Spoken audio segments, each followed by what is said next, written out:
నమస్తే, welcome to VBC on TV news. నేను గౌతమి. ముందుగా ఈనాటి ముఖ్యాంశాలు.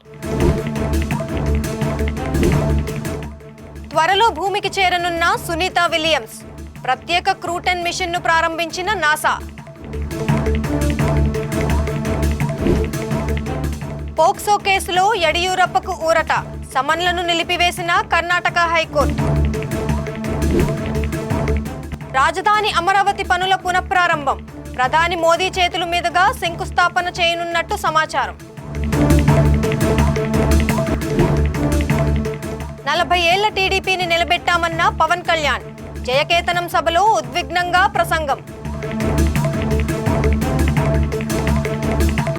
మూడోసారి రోదసిలోకి వెళ్లి అంతరిక్ష కేంద్రంలోనే చిక్కుకుపోయిన భారత సంతతి వ్యోమగామి సునీత విలియమ్స్ త్వరలోనే భూమి మీద కాలు మోపే దిశగా అడుగులు పడ్డాయి. నాసా స్పేస్ ఎక్స్ లు తాజాగా క్రూటన్ మిషన్ ను చేపట్టాయి. 4 వ్యోమగాములతో కూడిన ఫాల్కన్ 9 రాకెట్ భారత కాలమానం ప్రకారం శనివారం ఉదయం 4:33 కెనడీ స్పేస్ సెంటర్ నుంచి నింగిలోకి తీసుకువెళ్లింది. దాదాపు 9 నెలలుగా సునీత విలియమ్స్ బచ్ విల్మోర్ అంతరిక్ష కేంద్రం ISS లోనే ఉంటున్న విషయం తెలిసిందే. వారిని భూమిపైకి తీసుకొచ్చేందుకు 3 రోజుల క్రితం క్రూటన్ మిషన్ ను చేపట్టేందుకు అన్ని ఏర్పాట్లు చేశారు. అయితే చివరి నిమిషంలో సాంకేతిక కారణాలతో ఆ ప్రయోగాన్ని నిలిపివేశారు. తాజాగా వారిని తీసుకొచ్చేందుకు మళ్లీ ప్రయోగం చేపట్టారు. డ్రాగన్ క్యాప్సూల్లో ISS కు వెళ్లిన వారిలో Anne McClain, Nicole Ayers, Takuya Onishi, Kirill Peskov వ్యోమగాములు ఉన్నారు. నవ్యాంధ్ర అమరావతి పునర్నిర్మాణాన్ని ఆంధ్రప్రదేశ్ ప్రతిష్టాత్మకంగా తీసుకుంది. రాజధానిలో నవనగరాల నిర్మాణ శంకుస్థాపన కార్యక్రమాన్ని ప్రధాని నరేంద్ర మోడీ చేతుల మీదుగా చేయించాలని ఇప్పటికే ప్రభుత్వం నిర్ణయించింది.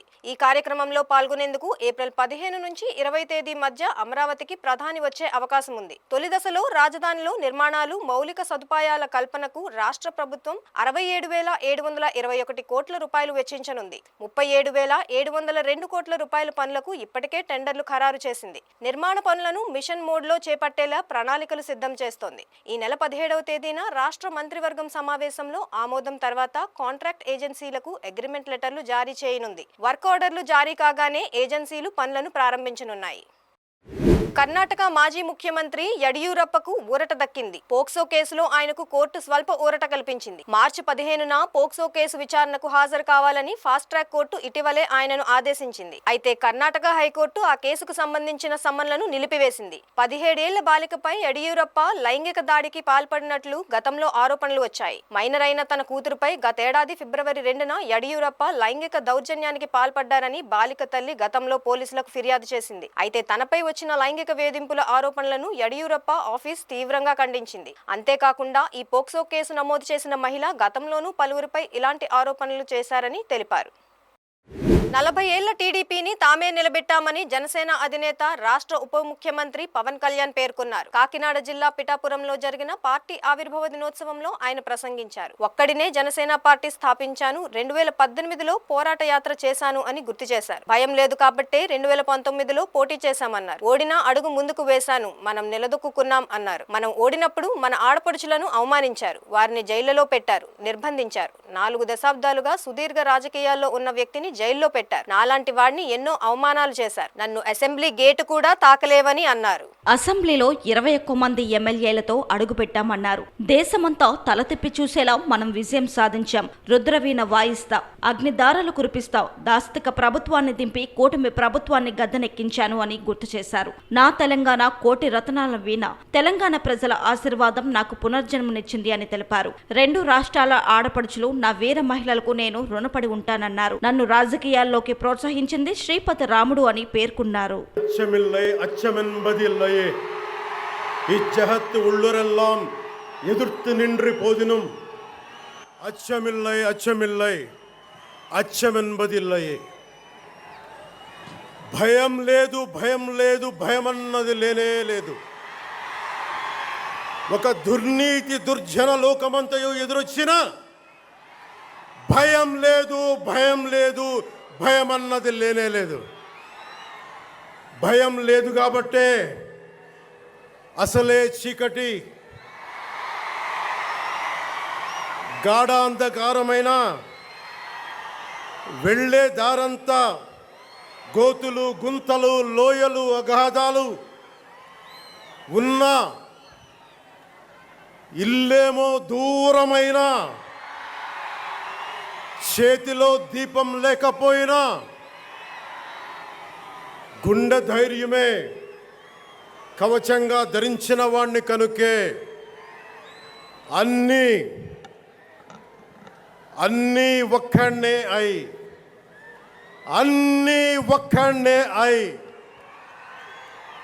2014లో జనసేన పార్టీని స్థాపించాం. భావ తీవ్రత ఉంది గనుకే 2018లో పోరాట యాత్ర చేశాం. ఓటమి భయం లేదు కాబట్టే 2019లో పోటీ చేశాం.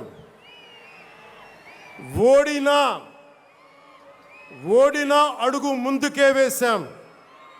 మనం నిలబడ్డాం, పార్టీని నిలబెట్టాం. మనం నిలదొక్కుకున్నాం.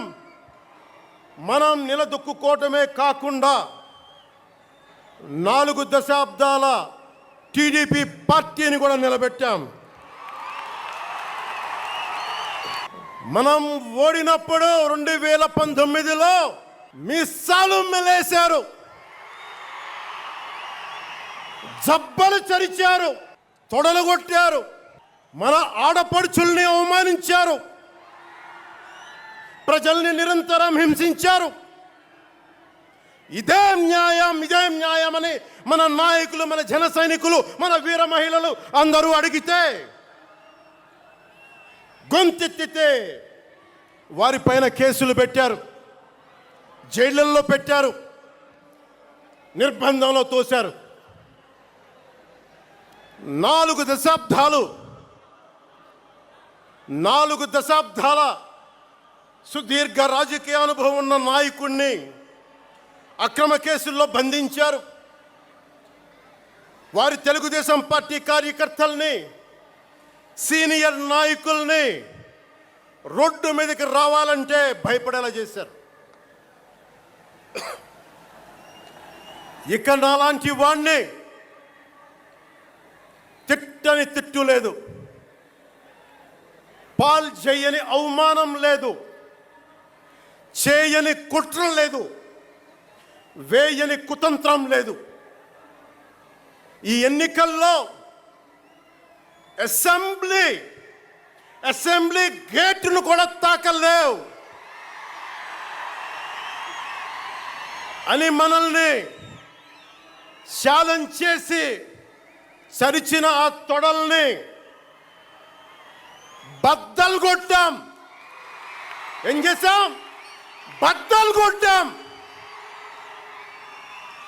బద్దలు కొట్టి ఆంధ్రప్రదేశ్ అసెంబ్లీలో 21 మంది ఎమ్మెల్యేలతోటి, పార్లమెంటులో 2 ఎంపీలతోటి అడుగు పెట్టాం.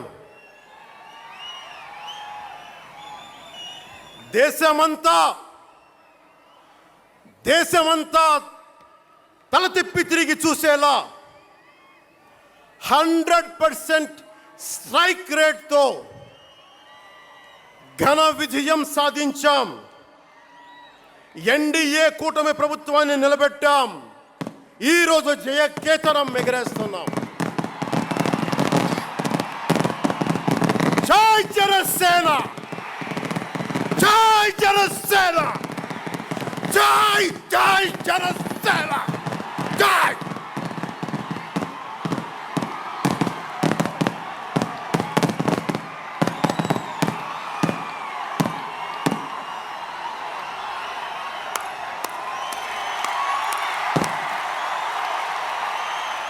ఉత్తరప్రదేశ్లోని ఫిరోజాబాద్ ఆర్డినెన్స్ ఫ్యాక్టరీలో పనిచేసే రవీంద్ర కుమార్ అనే రక్షణ శాఖ ఉద్యోగి హనీ ట్రాప్ లో చిక్కుకున్నాడు. పాకిస్తాన్ గూఢచారి సంస్థ ఐఎస్ఐకి కీలక సమాచారం చేరవేస్తున్నాడనే ఆరోపణలపై అతన్ని Uttar Pradesh anti terrorism squad ATS arrest చేసింది. ఉత్తరప్రదేశ్ ఏటీఎస్ చీఫ్ నీలాబ్జా చౌదరి తెలిపిన వివరాల ప్రకారం రవీంద్ర కుమార్ అనే ఉద్యోగి నేహా శర్మ అనే మారు పేరుతో ఉన్న ఓ మహిళ ద్వారా ఐఎస్ఐకి సమాచారం చేరవేస్తున్నట్లు గుర్తించారు. గగన్యాన్ అంతరిక్ష project military logistic delivery drone trials కు సంబంధించింది. సంబంధించిన రహస్య వివరాలను కూడా అతను చేరవేసినట్లు గుర్తించారు. ఈ వ్యవహారంలో రవీంద్ర కుమార్ కు సహకరించిన మరొక వ్యక్తిని కూడా అరెస్ట్ చేశారు. ఫేస్బుక్ ద్వారా నేహా శర్మతో రవీంద్ర కుమార్ కు పరిచయం ఏర్పడింది. ఆ తర్వాత వారి మధ్య వాట్సాప్ చాటింగ్ మొదలైంది. ఆన్లైన్ స్నేహం కాస్త వ్యక్తిగత విషయాలు, దేశ రహస్యాలు పంచుకునే వరకు చేరింది. ఈ క్రమంలోనే రవీంద్ర కుమార్ ఆర్డినెన్స్ ఫ్యాక్టరీకి సంబంధించిన కీలక సమాచారాన్ని నేహాతో పంచుకున్నాడు. హనీ ట్రాప్ పద్ధతులను ఉపయోగించి ఐఎస్ఐ మహిళా ఏజెంట్లు పురుషులను ఆకర్షిస్తారని, వారి నుంచి సున్నితమైన సమాచారాన్ని సేకరిస్తారని ఏటీఎస్ చీఫ్ నీలాబ్జా చౌదరి తెలిపారు.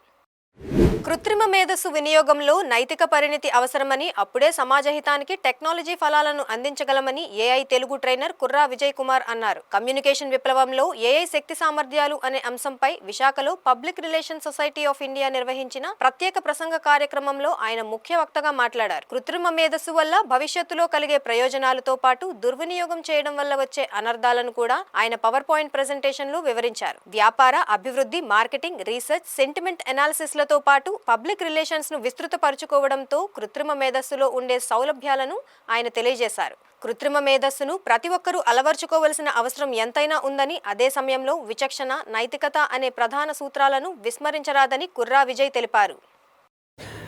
నిత్య జీవితంలో ఏఐ అనేది మనిషికి మనుగడకి అవసరము అనే సంస్కృతి పెరిగిపోయింది ఈరోజు.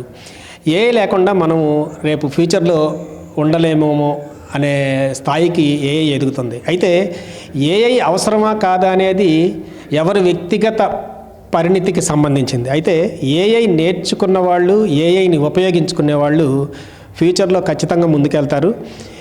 ఏఐ అవసరం ఒకప్పుడు, ఇప్పుడు నాకు అవసరం లేదనుకోవచ్చు, కానీ ప్రతి ఒక్కళ్ళు కూడా తెలుసో తెలియకో నిత్య జీవితంలో ఏఐ లేకుండా వాళ్ళు ముందుకెళ్ళట్లేదు. అయితే అది ఏఐ అని తెలియకపోవచ్చు, కానీ ప్రత్యేకించి ఏఐ నేర్చుకోండి. ఆర్టిఫిషియల్ ఇంటెలిజెన్స్ గురించి తెలుసుకోకపోతే ఖచ్చితంగా మనుగడ ఉండదు అనేది ఇది క్లియర్ మైండ్ అన్నమాట. అయితే ఎవరికి అవసరం అనేది, ఒక విద్యార్థికి ఏఐ ఉంటే వాడి క్యాపబిలిటీస్ పెరుగుతాయి. ఒక వర్క్ చేసేవాడికి ఏఐ కనుక తెలిస్తే వర్క్మెన్షిప్ పెరుగుతుంది. ఒక లెక్చరర్కి, ప్రొఫెసర్కి ఏఐ కనుక ఉంటే విద్యార్థుల్ని మరింత ఉన్నతంగా తీర్చిదిద్దడానికి టెక్నాలజీకి పరంగా సాంకేతికత మనం ఎంత వద్దనుకున్నా కూడా అది పెరుగుతుంది. మనం ఏడా ఆగిపోతాం. అల్లూరు సీతారామరాజు జిల్లా పాడేరు నిషేధిత CPI Maoist party Galikonda area కమిటీకి చెందిన 11 మంది మెలీసియా సభ్యులు అల్లూరు జిల్లా ఐపీఎస్ సూపరింటెండెంట్ అమిత్ బర్దర్, అల్లూరు జిల్లా IPS additional superintendent K Dheeraj, IPS Navjyoti Mishra, assistant commander Durga కుమార్ల ఆధ్వర్యంలో జనజీవన స్రవంతిలో స్వచ్ఛందంగా లొంగిపోయారు.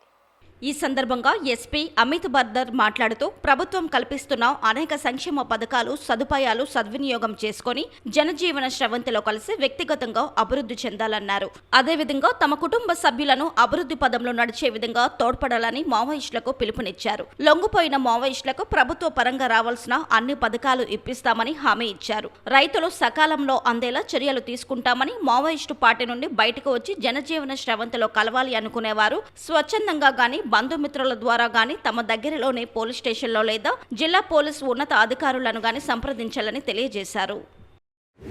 తిరుమలలోని శ్రీ కుమారధార తీర్థ ముక్కోటిని వైభవంగా టీటీడీ అధికారులు నిర్వహించారు. కుమారధార తీర్థ తిరుమల కొండల్లో శ్రీవారి ఆలయానికి వాయవ్య దిశలో సుమారు 10 కిలోమీటర్ల దూరంలో ఉంటుందని పండితులు తెలిపారు. మాఘ పౌర్ణమి నాడు ఈ తీర్థంలో పవిత్ర స్నానం పరమ పుణ్యప్రదమని, ఈ తీర్థంలో స్నానం ఆచరిస్తే సకల పాపాలు తొలగుతాయని భక్తుల విశ్వాసం. తీర్థ ముక్కోటికి విచ్చేసే భక్తులకు ఎలాంటి అసౌకర్యం కలగకుండా టీటీడీ విస్తృత ఏర్పాట్లు చేసిందని తెలిపారు. టీటీడీ అధికారులు భక్తులను ఉదయం 6 గంటల నుండి తీర్థానికి అనుమతించారు. కుమారధార తీర్థం ముక్కోటికి వెళ్లే భక్తులకు కుమారధార డ్యాం వద్ద అన్నప్రసాదం, తాగునీరు అందిస్తున్నారు. భక్తులందరికీ వైద్య సదుపాయం ఏర్పాట్లు చేశారు. భక్తుల భద్రతను పర్యవేక్షించేందుకు కుమారధార తీర్థం వరకు దాదాపు 300 మంది విజిలెన్స్, పోలీస్, ఫారెస్ట్ సిబ్బంది కేటాయించారు.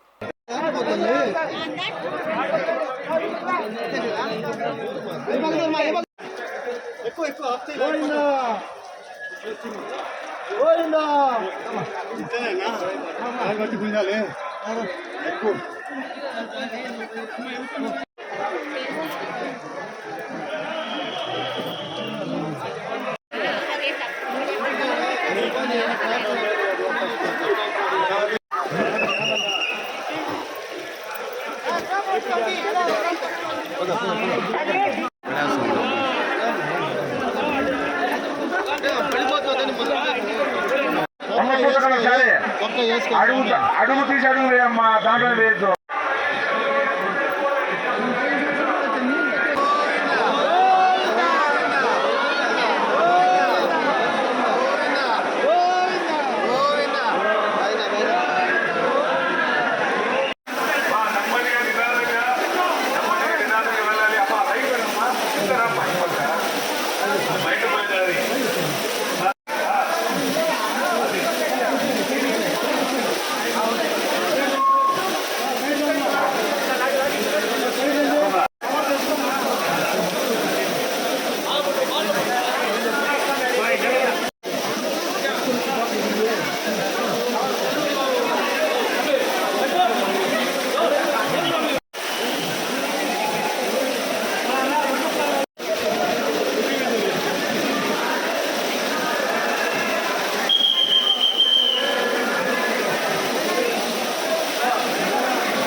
రాష్ట్ర ప్రభుత్వం అధికారంలోకి వచ్చిన వెంటనే ప్లాంటును కాపాడుతామని ప్రకటించి కార్మికుల గొంతు కోశారని బీవీ రాఘవులు విమర్శించారు. విశాఖ కూర్మనపాలెం దీక్షా శిబిరంలో నిరసన చేస్తున్న ఉక్కు కార్మికులకు మద్దతుగా బీవీ రాఘవులు నిలిచారు. ఈ నేపథ్యంలో బీవీ రాఘవలు మాట్లాడుతూ స్టీల్ ప్లాంట్ కార్మికులకు అన్యాయం చేశారని, వీఆర్ఎస్ పేరుతో కార్మికులను బయటకు పంపి ఉక్కు యాజమాన్యం కార్మికులపై చర్యలు తీసుకోవడం అమానుషమంటూ ఎద్దేవా చేశారు. పోరాటాలతో సాధించుకున్న స్టీల్ ప్లాంట్ను అమ్మేసి ప్రైవేట్ స్టీల్ ప్లాంట్కు అనుమతిస్తున్నారా అని, ప్యాకేజీ వలన స్టీల్ ప్లాంట్ అభివృద్ధి జరగదని మండిపడ్డారు. స్టీల్ ప్లాంట్కు సొంత గనులు సెయిల్లో విలీనం చేస్తేనే స్టీల్ ప్లాంట్ నిలబడుతుందని ఆయన అన్నారు. ఇప్పుడు మొత్తం విశాఖపట్నం స్టీల్ ప్లాంట్ మళ్ళీ ప్రైవేటీకరించడానికి, దీన్ని నష్టాలు చేయడం కోసం, కార్మికులను వేధించడం కోసం ఈరోజు మళ్ళీ ప్రయత్నాలు ప్రారంభించింది. ఆ ప్యాకేజ్ అనేది కంటి తుడుపు అని చెప్పేసి ఇప్పుడు స్పష్టంగా అర్థమైపోయింది. ఆ ప్యాకేజ్ కార్మికుల కోసం కాదు, ప్లాంట్ కోసం కాదు, బ్యాంకుల అప్పులు తీర్చడం కోసం అని చెప్పేసి ఇప్పుడు స్పష్టం అయిపోయింది. ఎందుకంటే ఈ ప్లాంట్ ఆ చిన్న చిన్న ప్యాకేజీల ద్వారా పరిష్కారం అయ్యేది కాదు. దీనికి వైబుల్గా నడవాలి, ఇది బ్రహ్మాండంగా ముందుకు పోవాలంటే దీనికి కావాల్సిన ఒక గని కేటాయింపు, సొంత గని కేటాయింపు చేయాలి. దాని గురించి మాట్లాడటం లేదు. సెయిల్లో కలపడం ద్వారా దీనికి ఒక శక్తి వస్తుంది. సెయిల్లో కలపడానికి నిర్ణయం తీసుకోలేదు. ఇంతకుముందు పార్లమెంట్లో మేము ప్రైవేటీకరణ కోసం మేము ముందుకు పోతామని చెప్పేసి ప్రకటన నుంచి వెనక్కి తగ్గలేదు. అవేమీ చేయకుండా ఈ ప్లాంట్ని మేము రక్షించేస్తాం, ఈ ప్యాకేజీ సర్వస్వం అని చెప్పేసి ఎవరు చెప్పినది మోసం. ఇప్పటికీ కొంతమంది అటువంటి పద్ధతిలో చెప్తే వారు పునరాలోచించుకోవాలని చెప్పేసి కోరుతున్నాం. ఇప్పటికీ రాష్ట్ర ప్రభుత్వం ఈ ప్యాకేజీ వలన ఈ సమస్య పరిష్కారం కాదు అని చెప్పేసి గుర్తించి రాష్ట్ర ప్రభుత్వం కేంద్రం మీద ఒత్తిడి పెంచాలని చెప్పేసి మేము కోరుతున్నాం. అలాగే కార్మికులందరినీ వెళ్ళగొట్టాలని చెప్పేసి ఒక కుట్ర స్టీల్ ప్లాంట్ యాజమాన్యం చేస్తుంది. యాజమాన్యం చేస్తుందా, కేంద్ర ప్రభుత్వం చెప్పింది అనేది వాళ్ళు చెప్పాల్సి ఉంటుంది. ఎందుకంటే జీతభత్యాలు సక్రమంగా ఇవ్వడం లేదు. అలాగే కాంట్రాక్ట్ కార్మికులు తొలగిస్తూ ఉన్నారు. పర్మనెంట్ వాళ్ళని మీరు వీఆర్ఎస్ పెట్టమని చెప్పేసి మనం అంటాం, పొగబెట్టి వెళ్ళగొట్టడం అనేది. వీఆర్ఎస్ పెట్టమని ఒత్తిడి చేసి బయటకు పంపాలని పర్మనెంట్ కార్మికులు ప్రయత్నం చేస్తున్నారు. ఆ రకంగా కార్మికుల యొక్క నైతిక శక్తిని కూడా దెబ్బతీసి దీన్ని బలహీనం చేయాలని చెప్పి చూస్తున్నారు. ఈ ప్లాంట్ ఎంత సమర్థవంతమైన ప్లాంటో ఈ గత 4 నెలల ఉత్పత్తిని చూస్తే అర్థమవుతుంది. 4 నెలల్లోనే 10,000 కోట్ల రూపాయలు ఉత్పత్తి చేయగలిగిందంటే 7 మిలియన్ టన్నులను ఉత్పత్తి చేయడం అనేది పెద్ద కష్టమైన పని కాదు.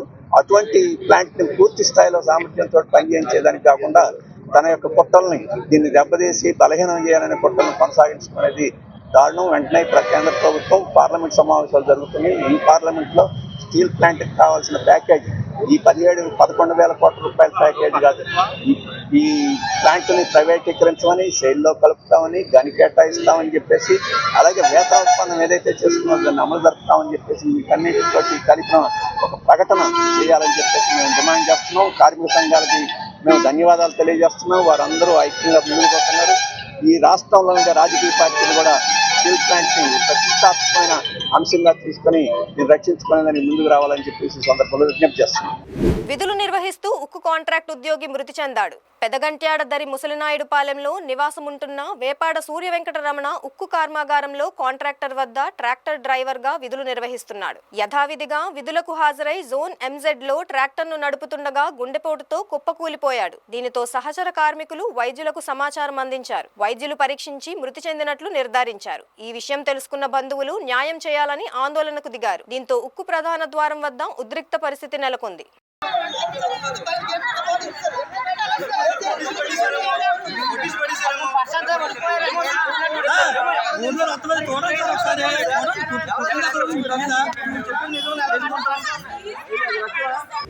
తిరుమల వంటి పుణ్యస్థలంలో ఓ ఆకతాయి మద్యం తాగి పోలీసుల వద్ద హల్చల్ చేశాడు. తాను లోకల్ మందు తాగుతాడని, అవసరమైతే మందు కూడా అమ్ముతానంటూ పోలీసులకు మద్యం కావాలన్నా తనను అడగండి అంటూ తిరుమలలో సాక్షాత్తు విజిలెన్స్ సెక్యూరిటీ ముందరే రెచ్చిపోయాడు.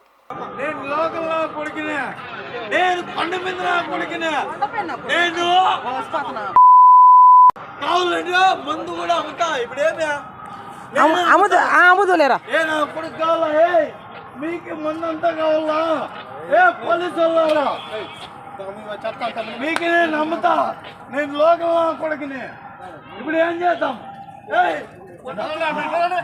ఏమి కావాలో చెప్పు. ఇప్పుడేమి ఏమి చెప్పు. అంతే కదా.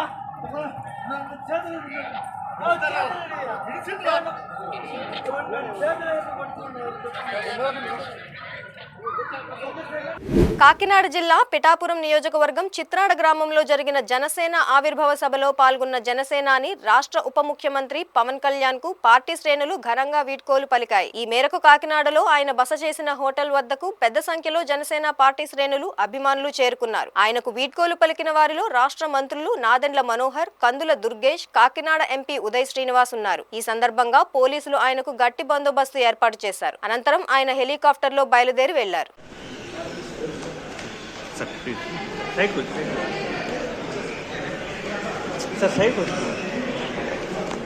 कहीं ना मीटिंग बाजी रही सर मीटिंग बाजी रही सर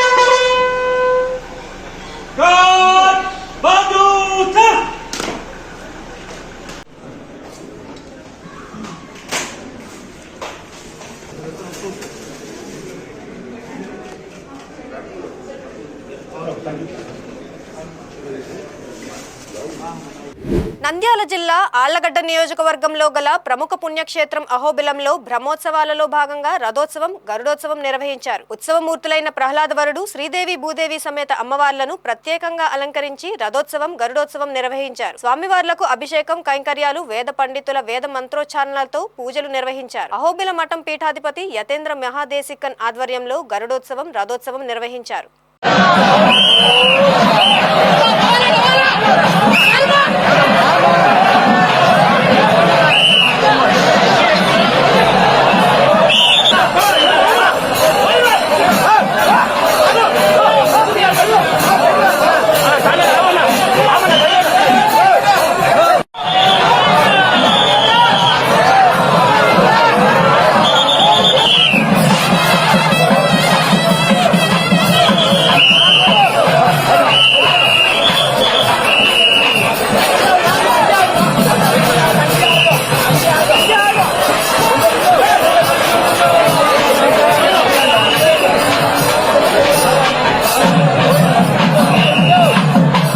కాకినాడ జిల్లా పిఠాపురం మండలం చిత్రాడలో నిర్వహించిన జనసేన 12వ ఆవిర్భావ దినోత్సవం విజయవంతంగా ముగిసింది. రాష్ట్ర నలుమూలల నుంచి వచ్చిన జన సైనికులు సభలో ఉత్సాహంగా పాల్గొన్నారు. కట్టుదిట్టమైన భద్రత కల్పించిన పోలీస్ శాఖ, ఎండ తీవ్రత ఎక్కువగా ఉన్నా సరే జన సైనికులు, వీర మహిళలు విశేష సంఖ్యలో పాల్గొన్నారు. సభకు వచ్చిన వారికి భోజనాలతో పాటు త్రాగునీరు, కర్బూజా పంపిణీ చేశారు. అత్యధిక సంఖ్యలో జనాలు రావడం వల్ల వీఐపీ పాసులు పనిచేయకుండా పోయాయి. చాలా మంది రోడ్ల మీద కూర్చుని ఎల్ఈడి స్క్రీన్ల ద్వారా నాయకుల ప్రసంగాలు వీక్షించారు. చాలా మంది పవన్ కళ్యాణ్ పై ఉన్న ప్రేమతోనే వచ్చామని అనేక మంది యువకులు చెప్పారు. పవన్ కళ్యాణ్ మంత్రుల ప్రసంగాలను పార్టీ శ్రేణులు ఆసక్తిగా విన్నాయి.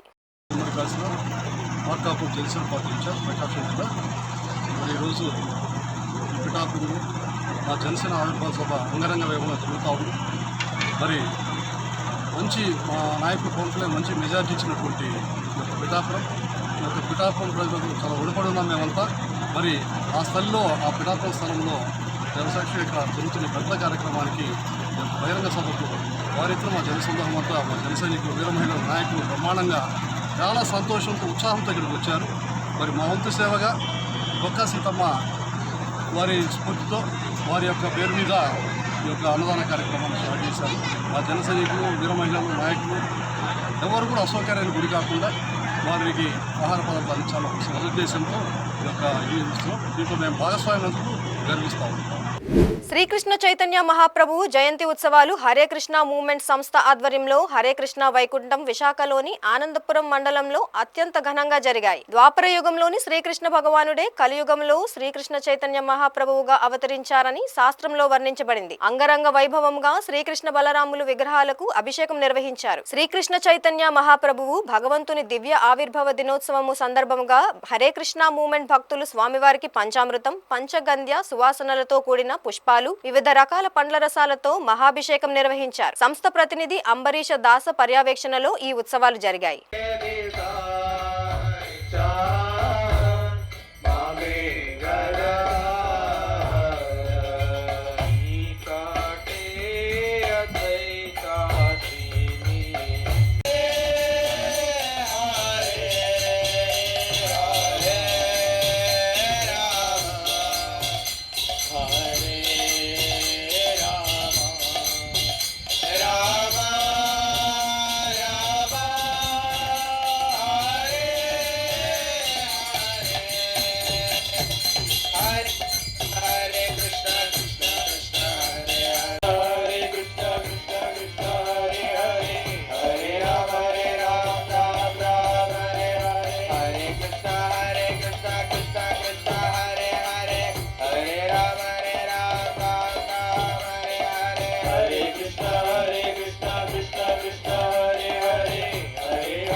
ప్రస్తుత పోటీ ప్రపంచంలో మిగిలిన వారితో పోటీ పడలేకపోతున్నారు అన్న నెపంతో కన్న కొడుకులనే కడతీర్చిన కసాయి తండ్రి ఉదంతమిది. కాకినాడ రూరల్ మండలం తోట సుబ్బారావు నగర్ 2లో నివాసముంటున్న వానపల్లి చంద్రకిషోర్ అతని ఇద్దరు పిల్లలు జోషిత్, నిఖిల్ ను కాళ్లు చేతులు కట్టి నీళ్ల బకెట్లో ముంచి చంపేయడం తీవ్ర కలకలం రేపింది. అనంతరం అతను ఆత్మహత్య చేసుకున్న ఘటన స్థానికంగా సంచలనం సృష్టించింది. ఆర్థికంగా స్థిరపడిన కుటుంబం అయినా సరే ఇలా జరగడం ఇక్కడ చర్చనీయాంశమైంది. దీంతో అతని భార్యకు పుట్టెడు దుఃఖం మిగిలినట్లయింది. ఉమాశంకర్ అండి, ఈయన మా బావగారు అండి. ఈయన ఎంకామ్ చదువుకొని ఎంబీఏ చేసి ఓఎన్జీసీలో జాబ్ వచ్చిందండి. తర్వాత 7 years అయింది మా సిస్టర్ మ్యారేజ్ చేసుకొని. వీరికి 2 బాబులండి. బాబుకు 4 years, బాబుకు 6 years. కారణం లేదండి, అసలు చదువులు పిల్లల్ని చదివించలేకపోతున్నాను. ఇప్పుడే స్కూల్ మార్చారు రీసెంట్గానే. ఎల్కేజీని ఫస్ట్ క్లాస్ బాబుకి. స్కూల్ మార్చడంలో ముందు సంవత్సరం కట్టిన లక్ష ఫీజు, 2 లక్షలు అంత ఫీజు. ఇప్పుడు చిన్న స్కూల్లోకి మార్చానంటే వేరే 50,000 అంత. చిన్న స్కూల్ అంటే చిన్న స్కూల్ కూడా కాదు, 50,000 స్కూల్లోకి మార్చానని ఆయనే నేను తగ్గిపోయాను, నేను పిల్లల్ని చదివించలేనేమో, పిల్లల్ని ఏమి భవిష్యత్తులో ముందు తీసుకెళ్ళలేమో అన్న భయం, బాధ పెట్టేసుకొని మాతో ఎవరితోని కూడా కొంచెం కూడా చెప్పలేదండి. మా వైపు చాలామంది బంధువులు ఉన్నారు, వాళ్ళ వైపు చాలామంది బంధువులు ఉన్నారు. ఎవరికి చెప్పినా సలహా ఇస్తారు. వాళ్ళ ఫ్రెండ్స్ ఉన్నారు. ఆయనే ఫీల్ అయిపోయి ఆత్మన్యూనతా భావం మరి ఏముంది తెలియదండి. అంత పిల్లల్ని తీసుకొచ్చేసి పిల్లల్ని ఇచ్చేసి ఆయన కూడా ఆత్మహత్య చేసుకున్నారు. ఆ టైంలో మా సిస్టర్ని తీసుకెళ్ళి ఓఎన్జీసీలో హోలీ వేడుకల్లో అక్కడ వదిలేసి యూనిఫామ్ ఏదో కుట్టిస్తానని చెప్పి పిల్లల్ని మభ్యపెట్టి యూనిఫామ్ ఏదో కుట్టిస్తాను పిల్లలకి అని ఆ అమ్మాయిని మభ్యపెట్టి దగ్గర రాకుండా చేసి ఆ హోలీ వేడుకల్లో ఓఎన్జీసీ హోలీ వేడుకల్లో ఆ అమ్మాయిని వదిలేసి అక్కడి నుంచి ఇంటికి తీసుకొచ్చారండి. ఇక్కడికి వచ్చిన తర్వాత ఈ సీసీ కెమెరాల్లో కూడా రికార్డ్ అయింది. 9:30, 10 ఆ టైంలో వాళ్ళు ఇంట్లోకి వెళ్ళినట్టుగా సిఏ ఇక్కడ కానిస్టేబుల్ గారు అది మాకు చెప్పారు. అవన్నీ సీసీ కెమెరా ఫుటేజ్ అది ఉంది. సూసైడ్ లెటర్ అది కూడా రాశారు. ఆ లెటర్లో కూడా నా భార్య అంటే నాకు ఇష్టమని, తర్వాత నా పిల్లలని నేను చదివించుకోలేకపోతున్నానని, ఇలాంటివన్నీ అసలు రీజన్ లేని దానికి ఆయన ఆత్మహత్య చేసుకున్నారండి. ఇలా చేసుకున్నందుకు ఇరువైపుల కుటుంబాలు చాలా బాధపడుతున్నారు.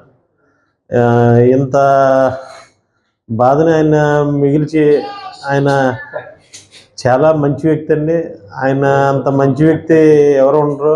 ప్రతి ఒక్కరికి ధైర్యం చెప్పి మనిషి ఆయన ఇలా చేసుకున్నాడంటే ఇరు కుటుంబాల వాళ్ళం ఎవరు కూడా నమ్మశక్యంగా లేదండి. అలాగని వేరే సోర్స్ కూడా లేదు, వేరే ఆధారం కానీ వేరే ఏమీ లేదండి. వీళ్ళు ఆయన ఎందుకు ఇలా చేశారని మేము కూడా చాలా మదన పడిపోతున్నాం. ఆయన క్లియర్గా లెటర్లో రాసి ఇలాగని పెట్టారండి. ఈ వార్తలు ఇంతటితో సమాప్తం. మరిన్ని విశేషాలతో మళ్ళీ కలుసుకుందాం.